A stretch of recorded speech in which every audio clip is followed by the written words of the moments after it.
Hi ಎಲ್ರಿಗೂ, ನಾನು ನಿಮ್ಮ ಟೆಕ್ಕಿ ಕನ್ನಡತಿ ರಮ್ಯಾ. ಎಲ್ಲರೂ ಹೇಗಿದ್ದೀರಾ? ನಾನು ಚೆನ್ನಾಗಿದ್ದೀನಿ, ಎಲ್ಲರೂ ಚೆನ್ನಾಗಿದ್ದೀರಾ ಅಂತ ಭಾವಿಸ್ತೀನಿ. ನನ್ನ ಈ ಪುಟ್ಟ ಪ್ರಪಂಚಕ್ಕೆ ನಿಮಗೆಲ್ಲರಿಗೂ ಸ್ವಾಗತ, ಸುಸ್ವಾಗತ. ನಾನಿಲ್ಲಿ ನಿಮಗೆ ಇದು ಆನ್ಲೈನಲ್ಲಿ ತರಿಸಿರೋಂತಹ ತಾವರೆ ಬೀಜವನ್ನು ಈ ಥರ ಹೇಗೆ ಗಿಡ ಮಾಡ್ಕೊಳ್ಳೋದು ಅಂತ ತೋರಿಸ್ತೀನಿ. ತಾವರೆ ಬೀಜ ಈ ಥರ ಬ್ಲ್ಯಾಕ್ ಆಗಿರುತ್ತೆ. ಅದನ್ನು ನಾವು ಈ ಥರ ಕಲ್ಲಿಗೋ ಅಥವಾ ಒಂದು ಸ್ಯಾಂಡ್ ಪೇಪರಲ್ಲೋ ಉಜ್ಕೊಂಡು ಸ್ವಲ್ಪ ವೈಟ್ ಜಾಗ ಅದು ಒಳಗಿಂದ ಹೊರಗಡೆ ಬರಬೇಕು. ಈ ಥರ ಉಜ್ಕೋಬೇಕು ಇದನ್ನು. ನಾನು ನನ್ನ ಹತ್ರ ಬಟ್ಟೆ ಒಗೆಯುವ ಕಲ್ಲಿದೆ, ಅದಕ್ಕೆ ಉಜ್ಕೊಳ್ತಾ ಇದ್ದೀನಿ. ಸೊ ಉಜ್ಕೊಂಡು ಅದನ್ನು ಇದು ಮಾಡ್ಕೋಬೇಕು. ನೋಡಿ ಈ ಥರ ಇದೆ, ಕಪ್ಪಗಿರುತ್ತೆ. ಅದರ ಒಂದು ಸೈಡನ್ನು ನಾವು ಆ ಥರ ಉಜ್ಕೋಬೇಕು, ಒಂದು ಬದಿಯನ್ನು. ಅದಾದಮೇಲೆ ನಾವು ಅದನ್ನು ಉಜ್ಜಿಬಿಟ್ಟು ನೀರಲ್ಲಿ ಹಾಕಿಡಬೇಕು. ಉಜ್ಜಿಲ್ಲ ಅಂದರೆ ಏನಾಗುತ್ತೆ ಅಂದರೆ ತುಂಬಾ ಟೈಮ್ ತೊಗೊಳುತ್ತೆ ಗಿಡ ಆಗೋದಕ್ಕೆ. ನೋಡಿ ಈಗ ಉಜ್ಜಿ ಹಾಕಿದರೆ ಮೊಳಕೆ ಬರುತ್ತೆ. ನೋಡಿ ಅಲ್ಲಿ ಒಂದು ಮೊಳಕೆ ಬಂದಿದೆ, ಅದನ್ನು ನಾನು ದೊಡ್ಡ ಟಬಿಗೆ ಟ್ರಾನ್ಸ್ಫರ್ ಮಾಡಿ ಇಡ್ತಾ ಇದ್ದೀನಿ. ಅದನ್ನು ಈ ಥರ ರಬ್ ಮಾಡಿರೋದ್ರಿಂದ ಬೇಗ ಮೊಳಕೆ ಬರುತ್ತೆ. ಅದನ್ನು ಒಂದು ಟಬ್ಬಲ್ಲಿ ಈ ಥರ ಹಾಕಿಟ್ಕೊಂಡಿದ್ದೀನಿ, ಬಿಕಾಸ್ ಚಿಕ್ಕದ್ರಲ್ಲಿ ಜಾಗ ಸಾಕಾಗೋದಿಲ್ಲ ಅಂತ ಹೇಳೋ ಒಂದು ಕಾರಣಕ್ಕೆ ನಾನು ಅದನ್ನು ದೊಡ್ಡ ಟಬ್ಬಲ್ಲಿ ಇಟ್ಟಿದ್ದೀನಿ.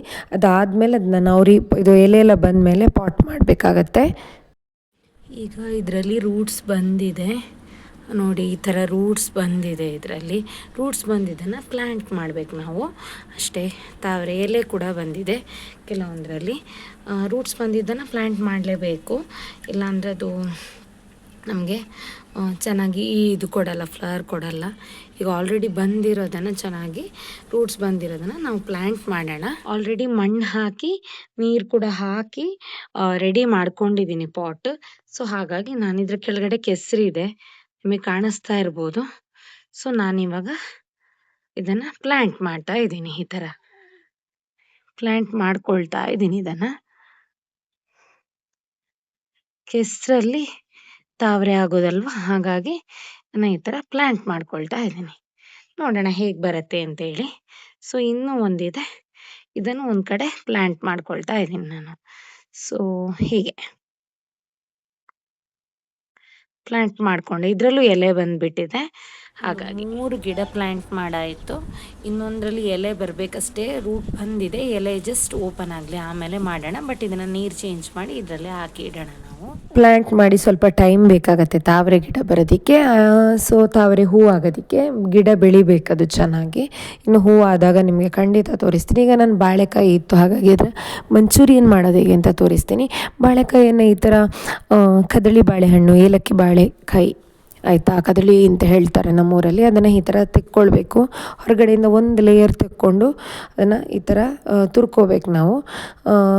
ಕಪ್ಪ ಆಗದೇ ಇರೋ ಥರ ಅದನ್ನು ಇದು ಮಾಡ್ಕೋಬೇಕು. ತುರ್ಕೊಂಡ್ಬಿಟ್ಟು ಚೆನ್ನಾಗಿ ತುರ್ಕೊಂಡು ನಾವು ಅದಕ್ಕೆ ಕಾರ್ನ್ ಫ್ಲೋರನ್ನು ಒಂದು ಸ್ವಲ್ಪ ಹಾಕ್ಕೋಬೇಕು. ಕಾರ್ನ್ ಫ್ಲೋರ್ ಬೇಕಾಗತ್ತೆ ಮಂಚೂರಿ ಮಾಡೋದಕ್ಕೆ, ಯಾವುದೇ ಮಂಚೂರಿಗಾದರೂ ಕಾರ್ನ್ ಫ್ಲೋರ್ ಬೇಕಾಗತ್ತೆ. ಒಂದು ಸ್ವಲ್ಪ ಕಾರ್ನ್ ಫ್ಲೋರ್ ಹಾಕ್ಕೊಳ್ಳೋಣ. ಇವಾಗ ಕಾರ್ನ್ ಫ್ಲೋರ್ ಹಾಕ್ಕೊಂಡ್ಮೇಲೆ ನಾವು ರೈಸ್ ಫ್ಲೋರ್ ಹಾಕ್ಕೋಬೇಕು. ಒಂದು ಸ್ವಲ್ಪ ರೈಸ್ ಫ್ಲೋರ್, ಯಾಕಂದರೆ ಕ್ರಿಸ್ಪಿನೆಸ್ ಬರೋದಕ್ಕೆ. ಕಾರ್ನ್ ಫ್ಲೋರ್ ಕೂಡ ಕ್ರಿಸ್ಪಿನೆಸ್ ಬರೋದಕ್ಕೆ ಹೆಲ್ಪ್ ಆಗುತ್ತೆ.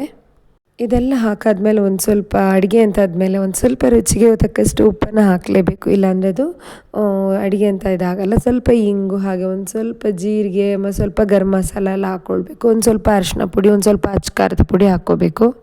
ಇದೆಲ್ಲ ಹಾಕಿಬಿಟ್ಟು ನಾವು ಅದನ್ನು ಡ್ರೈ ಮಿಕ್ಸ್ ಮಾಡ್ಕೋಬೇಕು. ಚೆನ್ನಾಗಿ ಡ್ರೈ ಮಿಕ್ಸ್ ಆದಮೇಲೆ ನೀರು ಬೇಕಿದ್ದರೆ ಹಾಕ್ಕೊಂಡು ನೋಡ್ಕೋಬೇಕು. ನೀರು ಬೇಕಾಗಲ್ಲ, ನೀರು ಬಿಡುತ್ತೆ. ನೀರು ಬೇಕು ಅಂದರೆ ಹಾಕ್ಕೊಂಡ್ರಾಯ್ತು, ಇಲ್ಲಾಂದರೆ ಹಾಗೆ ಬಿಟ್ಟರಾಯ್ತು. ಮತ್ತು ಅದನ್ನು ನಾವು ಉಂಡೆ ಮಾಡಿಕೊಂಡು ಕಾದ ಎಣ್ಣೆಯಲ್ಲಿ ಕದ್ಕೊಳ್ಬೇಕು.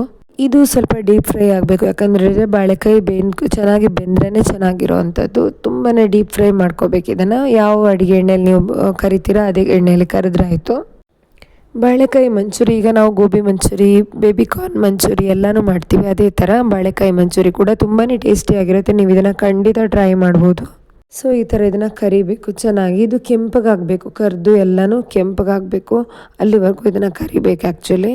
ಇಷ್ಟು ಕೆಂಪಗಾದ್ಮೇಲೆ ನಾವು ಅದನ್ನು ತೆಕ್ಕೊಳ್ಬೋದು ಎಣ್ಣೆಯಿಂದ. ಅದಾದಮೇಲೆ ನಾವು ಒಂದು ಬಾಣಲಿಗೆ ತುಪ್ಪ ಹಾಕ್ಕೋಬೇಕು. ನೀವು ಎಣ್ಣೆ ಆದರೆ ಎಣ್ಣೆನೂ ಹಾಕ್ಕೊಳ್ಬೋದು. ನಾನು ತುಪ್ಪ ಹಾಕ್ಕೊಂಡಿದ್ದೀನಿ, ನಿಮಗೆ ಯಾವ್ದು ಇಷ್ಟ ಅದನ್ನು ಹಾಕ್ಕೋಬೇಕು. ಅದಾದಮೇಲೆ ಹೆಚ್ಚಿದ ಬೆಳ್ಳುಳ್ಳಿನ ಸ್ವಲ್ಪ ಹಾಕ್ಕೊಳ್ಬೇಕು, ಸಣ್ಣಗೆ ಹೆಚ್ಚಿರಬೇಕು. ಹಾಗೆ ಒಂದು ಸ್ವಲ್ಪ ಈರುಳ್ಳಿ ಕೂಡ ಹೆಚ್ಕೊಂಡು ಹಾಕ್ಕೋಬೇಕು. ಇವಾಗ ನೋಡಿ ಈರುಳ್ಳಿ ಕೂಡ ಹಾಕ್ಕೊಂಡಿದ್ದೀನಿ. ಇದೆಲ್ಲ ಚೆನ್ನಾಗಿ ಬಾಡಬೇಕು. ಇದಾದಮೇಲೆ ಒಂದು ಸ್ವಲ್ಪ ಟೊಮೆಟೋನ ಪೇಸ್ಟ್ ಮಾಡಿ ಇಟ್ಕೊಂಡಿರೋವಂಥದ್ದು, ಒಂದು ಟೊಮೆಟೋನ ನಾನಿಲ್ಲಿ ಪೇಸ್ಟ್ ಮಾಡಿ ಇಟ್ಕೊಂಡಿದ್ದೀನಿ. ಟೊಮೆಟೊ ಸಾಸ್ ಕೂಡ ಹಾಕ್ಕೊಳ್ಬೋದು. ನಾವಿಲ್ಲಿ ಒಂದು ಸ್ವಲ್ಪ ಬೆಲ್ಲ ಸೇರಿಸ್ಕೊಂಡಿದ್ದೀವಿ. ಹಾಗೆ ಟೊಮೆಟೊ ಸಾಸ್, ಚಿಲ್ಲಿ ಸಾಸ್, ಹಾಗೆ ಟೊಮೆಟೊ ಸಾಸ್, ಚಿಲ್ಲಿ ಸಾಸ್ ಬೇಕಾದಷ್ಟು ಹಾಕ್ಕೊಳ್ಬೋದು. ರೆಡ್ ಚಿಲ್ಲಿ ಸಾಸ್ ಕೂಡ ಅದಾದಮೇಲೆ ನಾವು ಒಂದು ಸ್ವಲ್ಪ ಸೋಯಾ ಸಾಸ್ ಹಾಕ್ಕೋಬೇಕಾಗುತ್ತೆ. ಮಂಚೂರಿಯನ್ ಮೇಲೆ ಒಂದು ಸ್ವಲ್ಪ ಸೋಯಾ ಸಾಸ್ ಹಾಕಿದ್ರೇ ಒಳ್ಳೆ ಟೇಸ್ಟ್ ಕೊಡುವಂಥದ್ದು. ಈಗ ಇಷ್ಟು ಇದನ್ನು ಮಿಕ್ಸ್ ಮಾಡ್ಕೋಬೇಕು. ವಿನೆಗರ್ ಬೇಕು ಅಂದರೆ ಹಾಕ್ಕೋಬೋದು, ಇಲ್ಲಾಂದರೆ ನಾವು ಲೆಮನ್ ಜ್ಯೂಸ್ ಕೂಡ ಹಾಕ್ಕೊಳ್ಬೋದು, ಅದು ಕೂಡ ಆಪ್ಷನ್ ಇರುತ್ತೆ. ವಿನೆಗರ್ನ ಬದಲು ಲೆಮನ್ ಜ್ಯೂಸ್ ಕೂಡ ಆಪ್ಷನ್ ಇದೆ. ಅದಾದಮೇಲೆ ನಾವೇನು ಕರೆದಿರೋಂಥ ಬನಾನಾ ಪಕೋಡ ಅಂದರೆ ರಾ ಬನಾನಾ, ಕಾಯಿ ಬನಾನದ ಪಕೋಡ ಅಂದರೆ ಮಂಚೂರಿ ಮಾಡ್ಕೊಳ್ಳೋಕೆ ಏನು ಬಾಳೆಕಾಯಿನ ಕರೆದುಕೊಂಡಿದ್ದೀವಿ ಅದನ್ನು ಹಾಕ್ಕೋಬೇಕು. ಅದನ್ನು ಹಾಕ್ಕೊಂಡು ಇದಕ್ಕೆ ಮಿಕ್ಸ್ ಮಾಡ್ಕೊಳ್ಳೋ ಅಂಥದ್ದು. ಇನ್ನೇನಾದರೂ ಇಂಗ್ರೀಡಿಯೆಂಟ್ ಬೇಕು ಅಂದರೆ ನೀವು ಅದಕ್ಕೆ ಆ್ಯಡ್ ಮಾಡ್ಕೋಬೋದು. ಕೊನೆಗೆ ಒಂದು ಸ್ವಲ್ಪ ಕೊತ್ತಂಬರಿ ಸೊಪ್ಪು ಉದುರಿಸಿದ್ರೆ ಆಯಿತು. ಕೊತ್ತಂಬರಿ ಸೊಪ್ಪು, ಕರಿಬೇವಿನೆಲೆ ಯಾವುದು ಇದೆಯೋ ಅದನ್ನು ಹಾಕ್ಕೊಳ್ಬೋದು. ನನ್ನ ಹತ್ರ ಕೊತ್ತಂಬರಿ ಸೊಪ್ಪು ಇಲ್ಲ ಆಗಿತ್ತು, ಖಾಲಿಯಾಗಿತ್ತು. ಹಾಗಾಗಿ ನಾನು ಕರಿಬೇವಿನೆಲೆನ ಸ್ವಲ್ಪ ಚಿಕ್ಕದಾಗಿ ಕಟ್ ಮಾಡಿಕೊಂಡು ಹೀಗೆ ಸ್ಪ್ರೆಡ್ ಮಾಡಿಕೊಂಡೆ. ಈ ಥರ ಹೆಲ್ದಿಯಾಗಿ ಮನೇಲೇ ಮಾಡ್ಕೊಂಡು ತಿನ್ನೋಕ್ಕೆ ತುಂಬಾ ಚೆನ್ನಾಗಿರುತ್ತೆ. ಇದರಲ್ಲಿ ಅನ್ಹೆಲ್ದಿ ಅಂತ ಹೇಳಿದರೆ ಸಾಸ್ಗಳು, ಸೋಯಾ ಸಾಸ್ ಎಲ್ಲ ಅಷ್ಟೊಂದು ಆರೋಗ್ಯಕ್ಕೆ ಒಳ್ಳೆಯದಲ್ಲ. ಬಟ್ ಒಕೇಶ್ನಲ್ಲಿ ತಿನ್ನೋದಕ್ಕೆ ಏನೂ ಸಮಸ್ಯೆ ಇಲ್ಲ. ಅಪರೂಪಕ್ಕೊಂದ್ಸತಿ ಈ ಥರದ್ದೆಲ್ಲ ತಿಂದರೆ ಚೆನ್ನಾಗಿರುತ್ತೆ. ಸೊ ಈ ಥರ ತಿನ್ಕೊಳ್ಬೋದು. ನೋಡಿ, ಈಗ ಬಾಳೆಕಾಯಿ ಮಂಚೂರಿ ರೆಡಿ ಆಗಿದೆ. ನೀವು ಟ್ರೈ ಮಾಡಿ. ಹಾಗೆ ತಾವರೆ ಬೀಜನ ಗಿಡ ಮಾಡಿ ಯಾವ ಥರ ಪಾಟ್ಗೆ ಹಾಕೋದು ಅಂತ ಹೇಳಿದ್ದೀನಿ. ನೀವು ಇದನ್ನೆಲ್ಲ ಟ್ರೈ ಮಾಡಿ ಹೇಗನ್ನಿಸ್ತು ಅಂತ ನನಗೆ ಕಮೆಂಟ್ ಸೆಕ್ಷನಲ್ಲಿ ತಿಳಿಸಿ. ನಾನು ನಿಮ್ಗೆ ಸಿಗ್ತೀನಿ ಮುಂದಿನ ವ್ಲಾಗಲ್ಲಿ. ಅಲ್ಲಿವರೆಗೂ ಟಟಾ ಬಾಯ್.